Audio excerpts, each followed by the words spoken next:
7 savages started this game. Only 5 are left.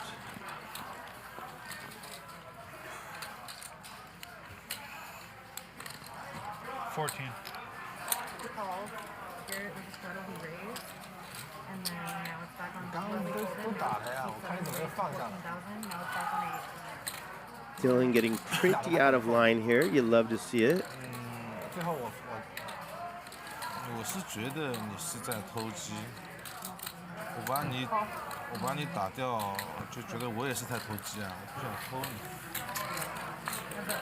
30K in the middle. 对，我也是这样说，我位置比你好，而且我是。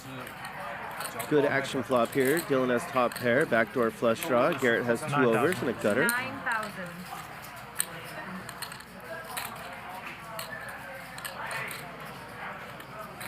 At some point, Garrett's going to have enough of this.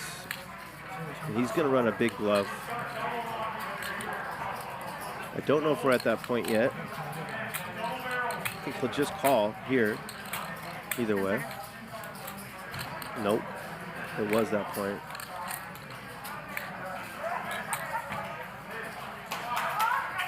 $32,000.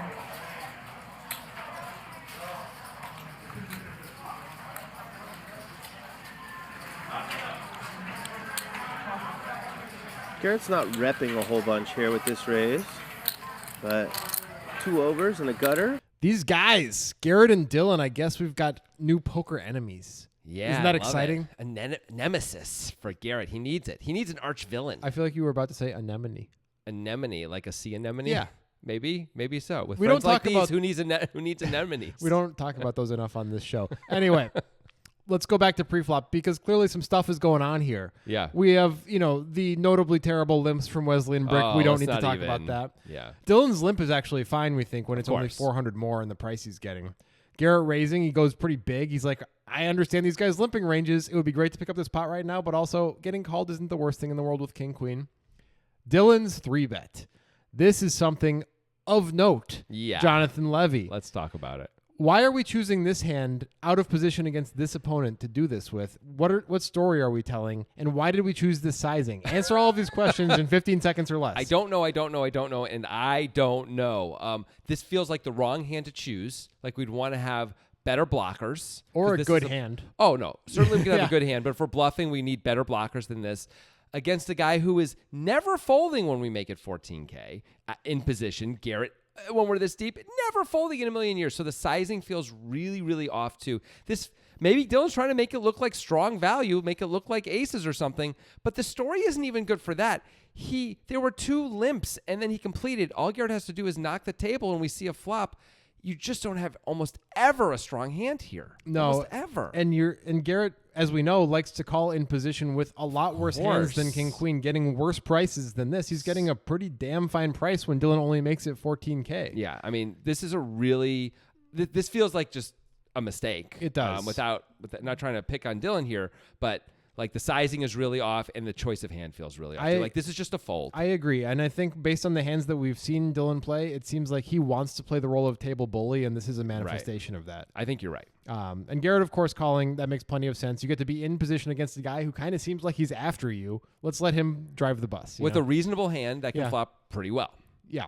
So we get to the flop, and Dylan, miracle, outflops Garrett. It's not a miracle. It's like 60-40, obviously. Come on. Not a huge deal. But still, he outflops Garrett. Garrett still flops something.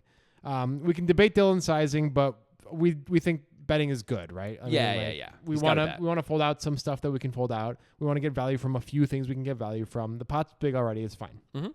So should Garrett be raising or calling? Because clearly you can't fold with a hand like this. So my initial thought is Garrett should mostly call here. He's in position. He's got a hand that it's super cheap, really, to call, like compared to the size of the pot. They're still really deep. There's great implied odds. If he bangs a 10, he's got the nuts. He's got overs that are good at least a fair amount of the time. We can see they would be good if he were to hit them.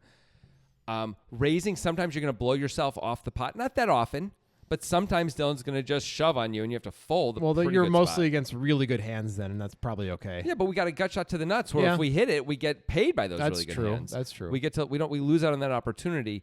But the best part of this is really beyond all that is we're in position. So on the turn, if Dylan has ace king or ace queen and those cards don't show up, he's going to check a lot, and we get to steal the pot. Like, we have an opportunity to steal the pot. So because it's so cheap and because we're in position, I mostly want to call here. Okay, I think I get what you're saying, but if we as Garrett are recognizing Dylan's pre-flop range to be as wide and nearly infinite as it is, Yeah. I'm assuming that if this flop were not something that Dylan hit, he would have bet it anyway, right? Oh, for sure. Yeah, so raising might just be like an auto win against so much of the range that it's got to be profitable to do it with a hand that also has equity if called. And in fact, we've seen Garrett do things just like that, raising bad top pairs against Dylan in 3 and 4 bet pots pre-flop successfully. Right? And by the way, that's a good argument that Garrett has enough value to justify this raise as well, Yes. because if he's going to raise some of his good jacks, which we saw him raise 9-10 on a 9-high board against Dylan in a different hand, Yep. then he's doing a good job repping value too. So I actually don't hate the raise. I mean, if Garrett's going to have a lot of top pair raises,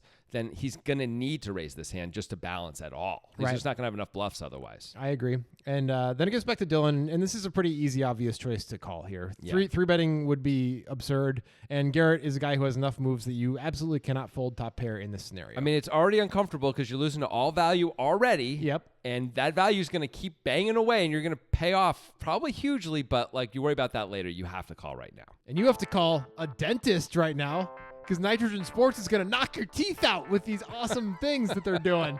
Yeah. The last Sunday of every month, we have our Poker Guys monthly tournament. That's going to take away those molars quicker than you can ask for your molars back. You know Yeah. what I'm saying? Yeah. It's got sports betting. It's got casino games. Those are coming for your incisors. Look out. Call a dentist. All you're going to have left is your canines. Use the link in our pinned tweet. The dentist will be with you shortly.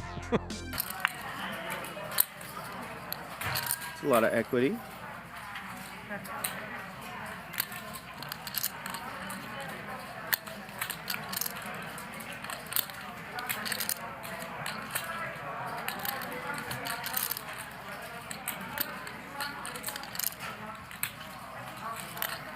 Dylan turns trips. 10 seconds. People don't often have a jack in their hand when they make it 15,000 before the flop. But Dylan does. He's got jack 3. 35. This pot is getting huge. Just call.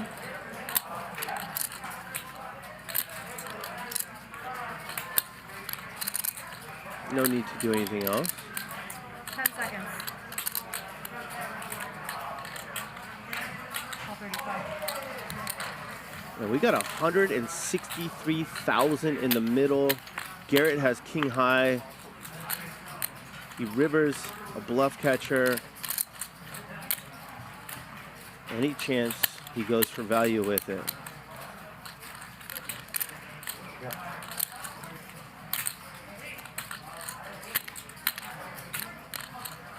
If Garrett thinks Dylan has a hand like 10s or queens, 10 seconds. 25,000. well, he's just gonna call this.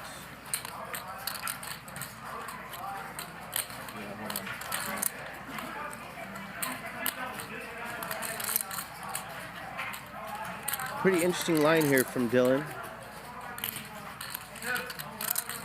3-bet out of position with jack 3 suited. 10 seconds. Bet small, call the raise, check call the turn.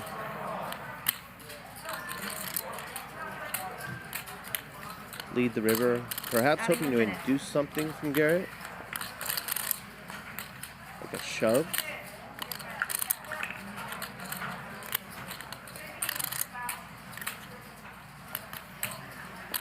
What's Garrett thinking?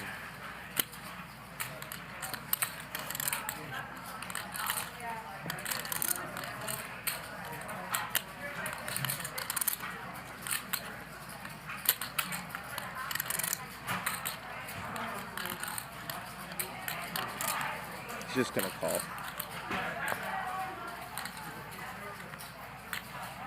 Well, I guess Dylan got max value there. It seems likely that Dylan got max value, right? Yep, I guess he did. It's hard to imagine him ever making more money in this hand than he did, at least from the turn on. Maybe he could have bet 33K on the river instead. Right. You know? Maybe that would have Fine. been max value. But whatever, like, kind of crazy that this ended up going the way it did. Yeah, I agree. So back to the turn. Yeah. Clearly a great card for Dylan. Garrett may think he can still rep a lot of value here if he thought he was raising top pair as a representation on the flop. So that may be why he keeps betting here, but you don't really like the bet too much, Jonathan. Explain. Well, I worry that we're just not folding out much, if any, of Dylan's range by betting 35K here. Once he calls the raise on the flop, he sort of announced he has something. Sure. 35K, I mean, the story that Garrett's trying to tell is, well, I have trip jacks at least. Yeah. And so if you have like ace nine, you're drawing dead. Mm-hmm. You're just putting in, not only are you putting in 35K right now, but there's about a pot size bet left after that for the river. And guess what? I'm going for all of it. So like you can avoid all that just by folding now. I think that's like the story he's trying to tell, but these guys have got, I think, too much dynamic to successfully fold out Dylan in spots like that. Right. If Dylan has a 9 or 10s or queens or an overpair of any type, which he could definitely have as played so far, I don't think he's going to be folding that for this size. So this bet to me, I think for Garrett is more about keeping his options open for the river. He's not capping himself. He's maintaining aggression in the hand, and he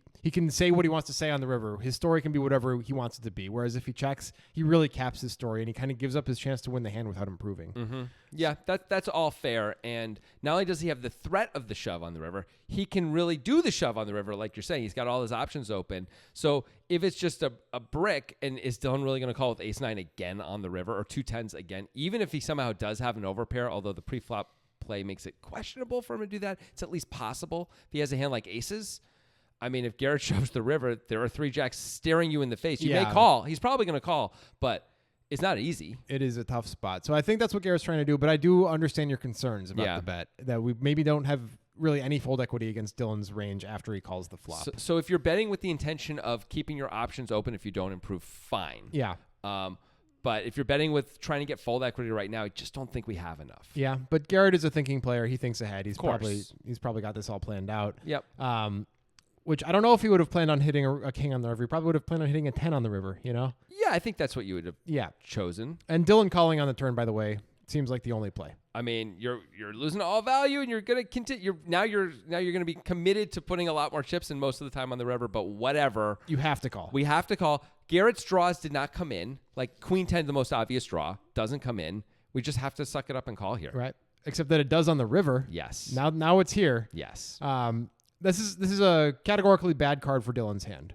No question. Right. So Garrett now could have a straight, which is like the most likely hand that wasn't already beating Dylan that would feel emboldened to continue betting on the turn. Mm-hmm. That's problematic. So Dylan obviously chooses a very small size here, but insanely small. Is checking just better? My hit is that checking has got to be better than betting 25K because this card is so insanely bad for Dylan. Queen 10 comes in. What are we hoping Garrett has now? That, like, okay, I guess exactly King Queen. King Queen and King 10 are the things that we're hoping he has, right? We're thinking to play Dylan's advocate rather than devil's advocate. King Queen and King 10, we can imagine Garrett playing this way, right? They're gut shots to the nuts. Sure. Those are hands that Garrett could potentially be here with that are not going to put any more money in if we check that we're beating. That is true. No, that's right. So those hands can call. Yeah. Now we see Garrett ultimately does call even with King Queen. I don't know if he's calling with King 10 or not. Not clear. I would guess so. I'm not sure. But what about all the hands we now lose $25,000 to that it was going to go either check, or even better than that, we check, he bets big, and we just get to fold he's got us beat. I don't think it was going check anytime that Garrett's got us beat. You're right. He's always going to be bet. But so like every time we're beat, that we're quote doing this blocker bet to protect losing more money from, we could also not lose this money. Well, right? you're every saying time Garrett has trip jacks, every time he has a straight. You're saying he's going to fold though if Garrett bets, and that is something that may theoretically be correct, but I don't know if many players are really capable of folding trips in a spot like this. I mean, when the king comes in, he should be, right? Sure. Perhaps he should be, but did you see his sizing pre-flop? Like maybe he's not making the same decisions you're making. That's possible, but like again, if he you're right. I don't know what's going through his head, but if you sit back and you think, what can I beat now that raise the flop, bet the turn, right? What hands are left in Garrett's armor that I can beat? Armory that I can beat. Okay, it's those kings, the gut shot kings. But he's not going to bet those. That he's not going to bet. But the hands that bet big essentially go all in on the river. What can I beat now? 8-10 suited, which Garrett has to decide to raise pre-flop and raise on the flop. That's the only hand I can think of. There are 2 combos of that. I don't think he'd play both of them like this. Maybe he'd play a quarter or a half of them, one like that, if even that much. He doesn't have very many hands that I think we can comfortably check fold is what I'm saying. There are 4 combos of that, but that doesn't matter. Okay, you're right. 4 combos. I don't know why I said 2. Because, I don't know, your brain's in a different place. It's in space. Yeah. Got space brain. Nothing wrong with that. Yeah, maybe Dylan could have called if Garrett bet 55K and lost a little bit more than he would lose betting 25K against the trip jacks. Ultimately, it doesn't matter. In the end, a big decision left is should Garrett call, raise, or fold here? Good Lord. Because this is a really strange spot. You're getting 7.5 to 1. You rivered a good top pair, but you shouldn't be beating any value. But admittedly, we don't know enough about Dylan to say if he would be blocker betting with a hand like pocket 10s or a 9. It's so weird to be doing that, though. It's possible he's doing it, I guess, but it's such a strange decision. My initial inclination is I want Garrett to raise, not call here. Because he blocks with the king, he blocks king jack and king king. With the queen, he blocks queen 10. I like all that. That is all good, and those are also reasons to call, by the way. Yep, that's true. And he's getting 7.5 to 1, which is also a good reason. So I think he chose the lesser of 3 evils, right? He chose the one that just can't be wrong. It can't be wrong getting 7.5 to 1 in this spot to call unless you know a ton about your opponent and their range. But if you have any murkiness about your opponent's range, 7.5 to 1 with this hand, it's good enough to call. Yeah. Raising you might just be lighting money on fire, and folding feels absurd for this price. I mean, if you don't think you can fold out trip jacks of Dylan's, for example, then raising can't be good. You have to be able to fold out a bunch of those. I would hope you'd be able to successfully do that. I got to believe Dylan's folding this hand specifically. I think so. I think that's why he bet 25K. But he does have the worst kicker, right? If he had jack 10, for example, I don't know if he's doing it. I don't either. I mean, he should, I think. I don't like Garrett's spot, but I also don't hate what he does with it. I don't hate it either. I think it's fine. Yeah. I think it's fine, but it's a huge pot, and it kind of sucks to lose it this way. Indeed. All right, how do you solve a guy who limp raises jack 3 suited? That's the question for Danny Sprung. How do you solve a problem like Dylan? I feel like you've done that joke at least 60 times in the 48 times we've done the solver. We don't talk about Dylan. Oh, no. Oh, you're updating it for the modern world. For the kids. Yeah, the children love this show. Speaking of the children playing the poker, let's talk about Dylan and Garrett. Okay. So this is what Danny had to say, basically. Since Dylan's range is so expansive, I mean, how could you give him something other than an expansive range when he has jack 3 suited in this spot? Yeah. Which reads as weak.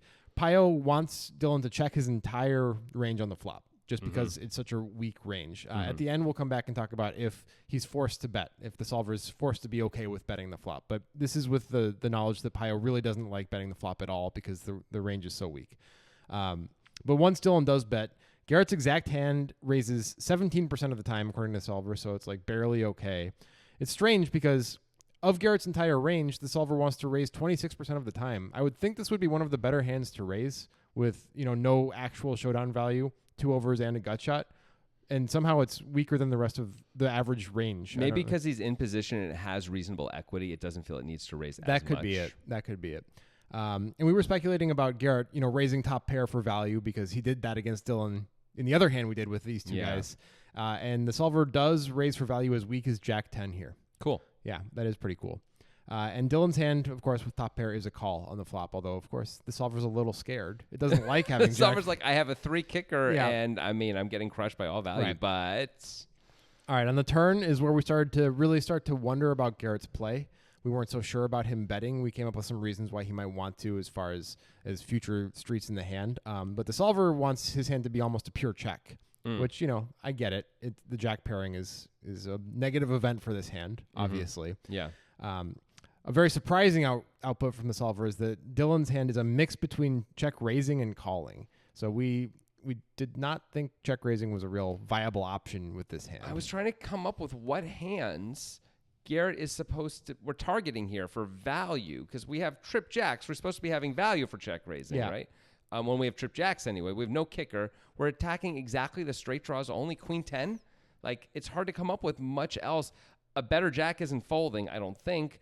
All the worst made hands maybe are. Yeah, maybe? I mean, like, would an overpair even bet? We don't have to relitigate. Right. It just seems like an odd output. It's surprising. When we get to the river, Pio once again checks Dylan's entire range. Yeah. Which, at this point, he is not the aggressor, so that makes a little bit more sense than the flop. But as we see, Dylan did not check. He decided to lead the tiny bet. And according to the solver, Garrett has an easy call. The price is too nice. The hand is too good to turn into a bluff. Yeah. It's just a call. Yes. Which, I can see why the solver would use math and decide that made sense. Whatever. Nerdy solver. Now, Danny did do a second run through where he forced the solver to bet 100% of Dylan's range on the flop because he's, in Danny's thoughts, a guy who's going to limp raise Jack 3 suited is probably going to bet the flop most of the time anyway. I think that's reasonable. Yeah, and the notable changes in the readout here are that Garrett can raise 93% of the time on the flop with his hand. That's a big difference. Yeah, huge. Makes a lot of sense too. And actually, Garrett turns his hand into a bluff 22% of the time on the river instead of just always calling, right? Which is pretty interesting too. Right. Yeah. So, Solver had a few things to say there. Pretty interesting stuff, Solver. Thanks. Okay, so we got the Grant opinion, the Jonathan opinion, Solver number 1 and Solver number 2. We all weighed in. What do you think? Do you like some of these plays? Do you think they're a little out of bounds? Dylan made some surprising moves. Garrett raised that flop and fired on that turn, called the river. All of it could at least be in question, although a lot of it seemed kind of awesome too. What do you think? Let us know in the comments. We always want to hear your thoughts. And we want to see your beautiful typing on Discord, all of that wonderful typeface that you can put on Discord. Use the link in the description to come join us on Discord to have some rollicking conversations about this hand and other things as well. And Jonathan is looking at me funny, I'm still okay with that. Beautiful typing. Yeah, what I don't know. How do you compliment the way somebody types? Sounds the audio clicking is amazing of your typing. Isn't that good? How fast someone types? Beautiful. You disgust me. I disgust myself.